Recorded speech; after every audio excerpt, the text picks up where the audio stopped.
সোম মঙ্গল বুধ এরা সব আসে তাড়াতাড়ি। এদের ঘরে আছে বুঝি মস্ত হাওয়া গাড়ি।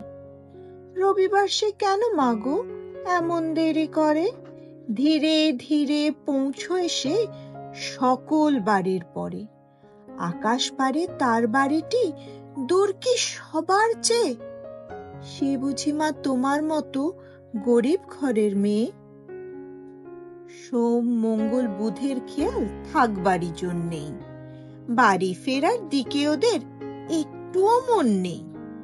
রবিবারকে কে যে এমন বিষম তাড়া করে, ঘন্টাগুলো বাজায় যেন আধ ঘন্টার পরে। আকাশ পারে বাড়িতে তার কাজ আছে সবচেয়ে। সে বুঝি মা তোমার মতো গরিব ঘরের মেয়ে? সোম মঙ্গল বুধের যেন মুখগুলো সব হাঁড়ি। ছোট ছেলের সঙ্গে তাদের বিষম আড়াআড়ি। কিন্তু শনির রাতের শেষে যেমনি উঠি জেগে, রবিবারের মুখে দেখি হাসি আছে লেগে। যাবার বেলায় যায় সে কেঁদে মোদের মুখে চেয়ে। সে বুঝি মা তোমার মতো গরিব ঘরের মেয়ে?